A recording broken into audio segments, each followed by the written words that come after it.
This is National Educational Television, a program distributed by the Educational Television and Radio Center. The Religions of Man with Dr. Huston Smith.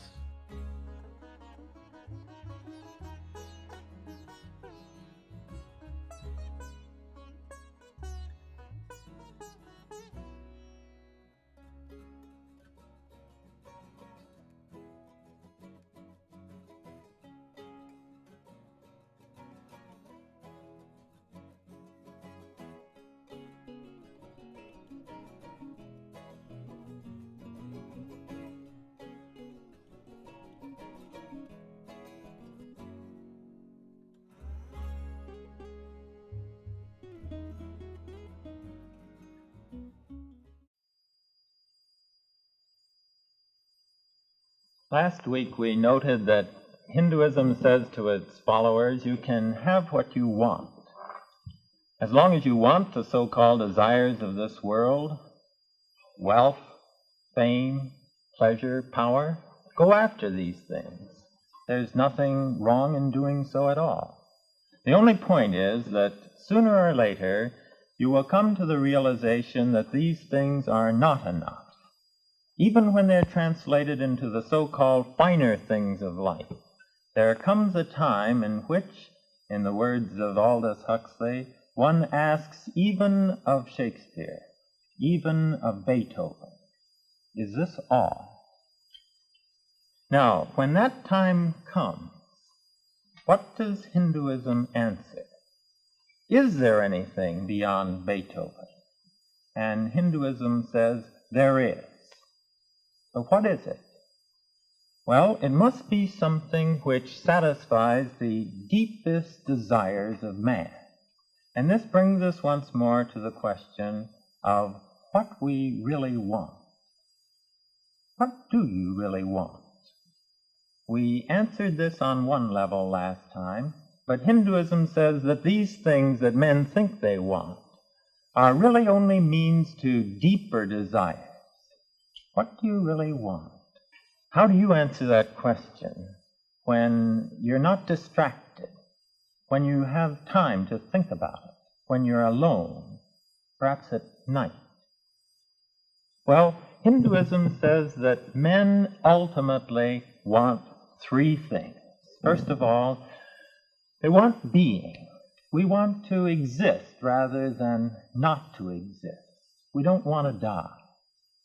Ernie Pyle, that great war correspondent, shortly before his death was spending an evening with a group of men just before they went the next day into some action where it was known that 3/4 of them would surely lose their lives. And Ernie Pyle was trying to gather together the feelings, the thoughts, the mood of that room. And I'll never forget the way he put it. He said, these men really weren't afraid to die. No, that wasn't the way to put it at all. But rather he sensed in them a deep underlying reluctance to give up the future. Well, that's true with all of us. We don't want to be dropped out of existence as it moves along. Second, they say, we want to know. We want awareness. People are infinitely curious. They don't like to be in the dark. They don't like to be left out of what's going on. And finally, the third of our deep desires, we want happiness. We want joy, unlimited joy, ideally, which we might call bliss or ecstasy. Well, now, is there anything which answers to these desires? Hinduism adds one point. It says not only do we want being, awareness, and joy, but we want these things to an infinite degree because man's mind can always imagine infinity. And as long as these things are short of infinity, so he can imagine more, he will always want them. Take, for example, being. The span of life has been doubled in our generation. Does that mean we're any more eager to die? No. We want these things, and really, we would like to have them to an infinite degree. Now, is there anything which answers to man's infinite outreach. And Hinduism says, yes, there is. What is it? Well, as we noted last time, it's God. And what is God? Well, being infinite, we can't imagine him in our finite concepts. The mind is equipped to deal with limited things and can't lay hold of infinity. The Hindus dramatize this with the concept neti, which means really not this, not this. What is God? Well, they say you go all around this phenomenal world, this universe that our senses can pick up, and we say of everything in it, not this, he's not this, he's not this. And when you've exhausted the whole world of the senses, then what's left? That is God. But this, after all, isn't adequate. Our minds do need to reach out in the direction of this infinite being. And so in order to do that, they introduce symbols. And one of the profoundest, the most beautiful symbols for God is this symbol Om. As we noted last time, being in the background, awareness symbolized by the rays going out, and this effulgent quality in the middle signifying joy. They call it Om. This much is very close to our Western concepts of God in the great tradition, infinite being, awareness, and joy. But the Hindus add one last quality. They say this infinite being is latent within every individual life. This whole world has that as its soul. That is reality. That art thou. Well, this sounds very good, but we're tempted to say, I don't happen to feel very divine today, nor do I notice this quality conspicuously in my neighbor in the way he acts. The morning newspapers don't declare the divinity of man at our breakfast table. How does this go together? And the Hindus would agree. But what they would say is that this divinity is very deep lying within man. It's obscured, just as a mirror covered with enough soot, enough dust, enough mud can fail completely to reflect the sun. So similarly, that luminous being which is latent within man is covered up by all kinds of distractions, by impurities of thought, by malice, by envy. We have then, the Hindus say, to make a journey from ourselves as we now are to our real selves, which is divine. And that brings us to our topic for this evening. Let me summarize it with a word. We're going to talk tonight about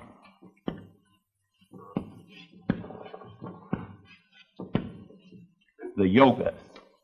Now, this is a very strange word to us. In fact, I find myself smiling in a Western context whenever I turn to this word, because, well, we associate it with the bizarre, the fantastic, the occult, maybe even the fraudulent a little bit, the fakers. I brought along to the studio this evening a symbol of what yoga means to us. Here is a bird. It hit the market, as far as I know, about a year ago. And it has suction cups on the bottom, so it will climb up walls. Well, what is the name of this bird? Here is the cardboard it came wrapped in. This is the yogi bird. And on this, we find the usual things that we associate with yogi. Climbs walls, walks ceilings, completely defies gravity. Yogi bird from eastern India. Well, yogi, strange, different, odd, peculiar. Not entirely. Because if we look at this word, we find a very interesting thing. Actually, it comes from the same root as a word which is very familiar to us, and that word is yoke.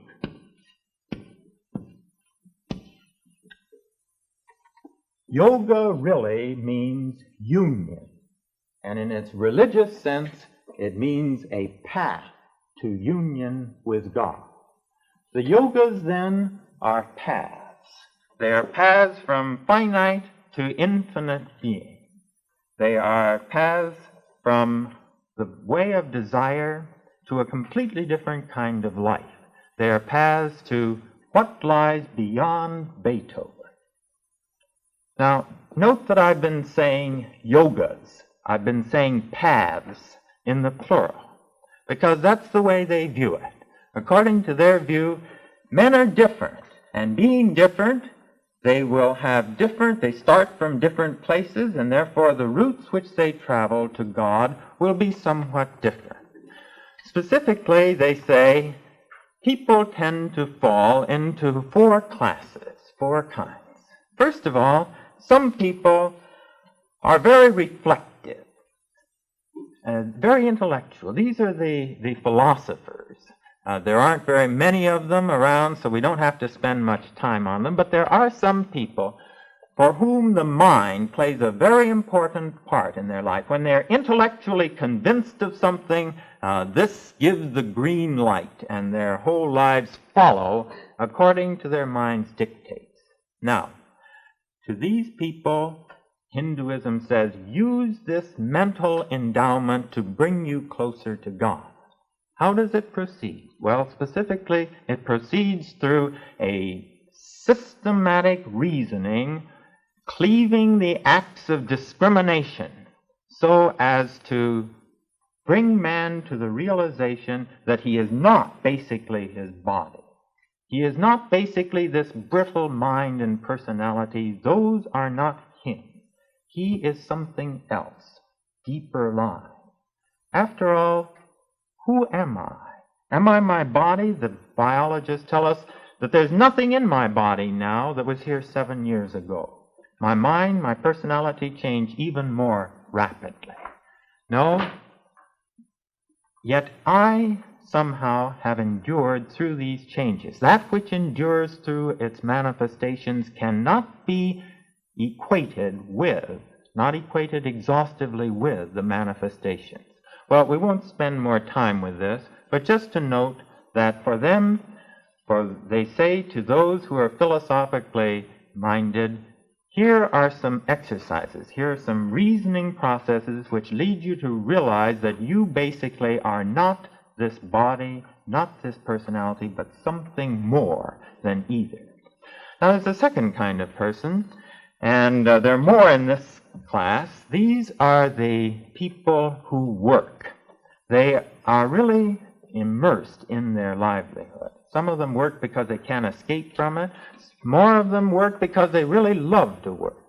Now again, Hinduism says to these people, go ahead with your work. Don't try to withdraw and go up to the Himalayas. You would just be frustrated if you couldn't be involved in activity. But use this work as a means of spiritual progress. Turn it to spiritual benefit. And how do you do that? Well, by distinguishing between the work and the results of work. Both things are involved in every act we do. There is the work itself and the results. Now, they say most people have their mind split. Half their mind is on what they're doing, half the mind is on what they hope to get out of it, by way of pay, by way of recognition. Now, this kind of distraction, this kind of centering on the results to me, which will come to my work, immerse us further in this world and in our ignorance about ourselves. Let me give you an example. When I was a student, in my student days, I used to pick up $1 now and then by waiting on tables for dinners. I remember very clearly waiting on a woman's dinner of a woman's club, and as I was pouring that second cup of coffee, you overhear snatches of the conversation. And this woman was saying to the lady next to her, I've worked and I've worked and I've worked on this project, and if I don't get my picture in Sunday's paper, I'm through with it forever. Well, this is the way we work, with one eye on the consequences to us. Very well, but it's not the way, they say, to enlightenment. No, he who does the task dictated by duty, caring nothing for the fruits of action, he is a yogi. In this way, giving our strokes, but letting the chips fall where they may, this is the way in which our work can progressively be turned towards spiritual advantage. Now, there is a third kind of person. This third type is the person who is very emotionally inclined. I hesitate to use that word because emotional has some qualities I don't quite mean. I don't mean over-emotional, but this is the kind of person for whom human relations mean a great deal. They're very affectionate, very loving in their nature, very sensitive people. Often they're great artists, great poets. Now, love is a deep, one of the fundamental qualities in life. We're always reaching out for something to love, and some people, this is the dominant quality in their life. Now, to those people, Hinduism again says, use this resource which is in you, but use it again to spiritual benefit. And the way to do this, the best way, is to focus your love on God, on the infinite, that which is infinitely worthy of love. But it's very difficult to love an abstraction. It's very difficult to love a symbol. And so they say, here is where the incarnations of God are of supreme value. Because when we find God in human life, as occasionally happens in history, then this pulls forth our love, and it's easy to love them.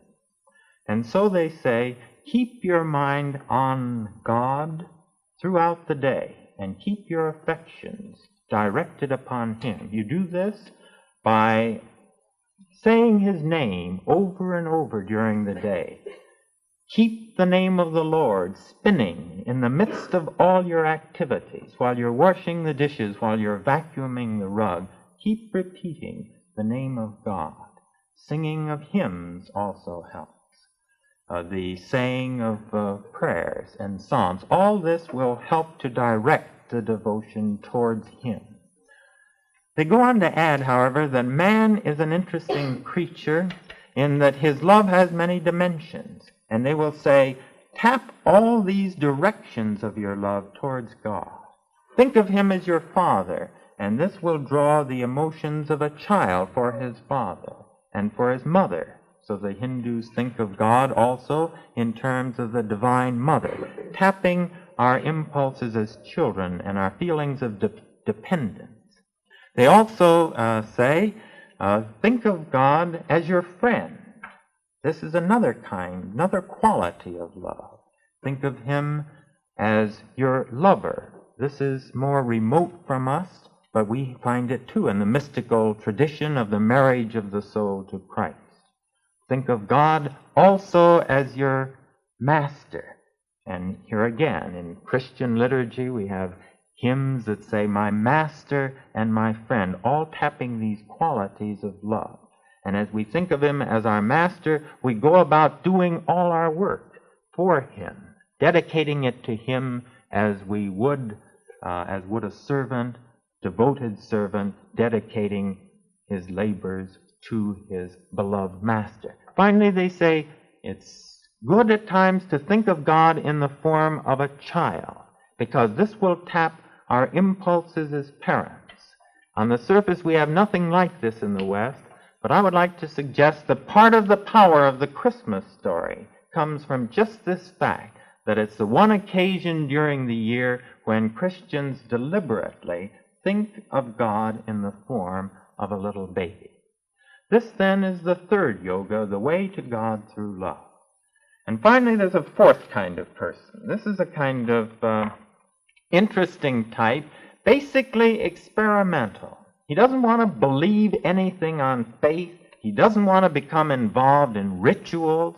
And they say, all right, this experimental outreach, too, can be tapped to divine purposes, to carry you towards God. And so we come to the fourth yoga. The yoga, I think the best word I can think of is the yoga of psychophysical exercises. Now, this yoga involves traditionally 8 steps. I'm going to collapse them a little bit for brevity of time, but bring out the main points. The first step is moral living. As a matter of fact, the moral life is the preface to each of these ways. As long as you are not at peace with your neighbor, the distractions, the tensions there will frustrate your further activity. We begin then in this fourth way with moral behavior. Then we go on next to a very interesting point. This involves, you see, they're going to bring the mind to a different state, a different quality of consciousness. But you can't work only with the mind, they say, because the mind is related to the body. And so they say, posture, when you're meditating, posture is very important. Otherwise, the body will intrude and will frustrate, distract your thinking. Now, this is where we come to the famous yoga position, and I want to just show you what this is. There's always a little humor involved in this because it's so strange to us. But nevertheless, I think we ought to know what this is. They say the most effective position, which will still the mind, is the so-called yoga, the lotus posture. It doesn't go very well with shoes, which is why I've taken mine off. Actually, it doesn't go very well with trousers either, but we'll forget about that tonight. You put one foot up here in the lap, then all you have to do is to bring the other foot around like that. The spine must be completely straight. Now they say when you get used to this, the point is that this will put your mind at rest and keep out the bodily distractions better than any other position. Well, it sounds strange, it looks strange, but we mustn't forget that we too work with the body when we're working with the spirit. Our position is different. Our position, by and large, is kneeling, the position of kneeling, but the same principle of mind-body coordination as effective for spiritual purposes is involved. All right, postures then is the second principle. The third principle is that of breathing. The breath has a very intimate quality in life, and again, it has an effect on our mental states, they would say. And so, breathing practice is important. So they engage, as part of their religion, as part of their spiritual development, training in breathing. Some of it is very good sense to us, evenness of breath. But then they also bring in things which are strange to us. You learn to breathe in one nostril and out the other nostril, and a number of very different exercises which in the end sometimes sound very strange. But keep in mind the principle. The principle is that breathing affects the condition of the mind. Now the third point is to bring together the mind in focus by shutting out the senses. And here they try to disconnect the senses from the external stimuli. I know a friend who practiced this. He was from India. He taught on our faculty here for a while, and he said that he actually developed this to the point where a drum could be beating in the room and he would not hear it. Well, there's really nothing so bizarre about this if you practice, because concentration does shut out stimuli. My wife says I'm very good at this step of yoga sometime. When I'm really concentrating on what I'm doing, she calls me to lunch and I don't hear her at all. Withdrawing then of the senses so the mind can be turned inward. And then this is followed by the next 3 steps, really. I'll speak of them as one, of concentration. Bringing the mind to focus on a single point. The mind is eternally restless, they would say. They have a lot of images for this. They say the mind is like a monkey prancing around the cage, never still. But that doesn't do it justice. We have to add that it's like a drunk monkey. But even this doesn't do justice to the restlessness of the mind. We have to say that it's like a drunk monkey that has the St. Vitus dance. But again, even this doesn't do real justice to how restless our mind is. We have to say it's like a drunk monkey that has St. Vitus dance that has been stung by a wasp. And then you get some picture of how restless the mind is. How long can you keep your mind on one point before, first of all, you start thinking not about that, but about thinking about that?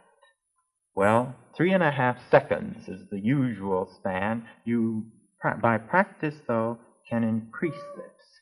You can develop the mind so your will has control over it, so that instead of being like a ping pong ball which bounces from one thing to another, it's like a lump of dough. You throw it at an object and it sticks there until you, by will, extract it. The flame of a lantern flickers not in a windless place, and that ultimately is what they're trying to get to in this stage of meditation, where it is divorced from all kinds of external distractions. Well, in the end, you see, this leads to an experience which is totally different in kind. It leads to what we in the Western tradition call the mystic experience. But they feel that this can be produced actually by training involving the moral life, involving postures, involving training in breathing, in withdrawing the senses from external objects, and finally in concentrating them on one point until in the end you lose all sense of your separate identity, and what is left, you're plunged. You're plunged into being itself. Well, these are the 4 yogas in briefest compass, the 4 paths to union with God. They're not easy. They're not to be traversed in a day, but in the end, so the Hindus say, in the end, everybody gets there. In order to understand how this can be so, we shall need to bring in several other important Hindu concepts. The idea of reincarnation, the idea of transmigration, the idea of karma, the idea of liberation.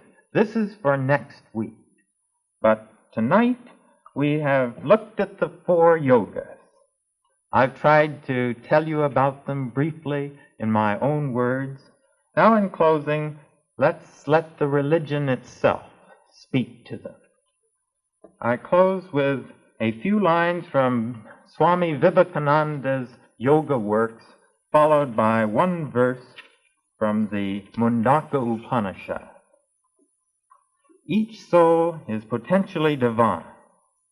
The goal is to manifest this divine within. Do this either by work, or by worship, or by psychic control, or by philosophy, by one or more, or all 4. This is the whole of religion. Doctrines or dogmas or rituals or books or temples or forms are but secondary details. As flowing rivers go to rest in the ocean and there leave behind them name and form, so likewise man makes his way to the divine, which is beyond the beyond, which is higher than the highest, which transcends the transcendent.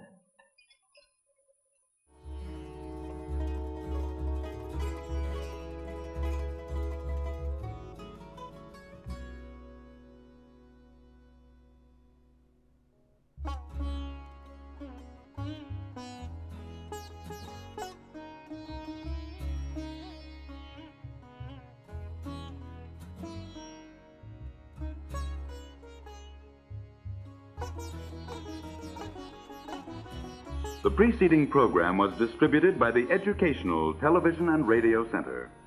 This is National Educational Television.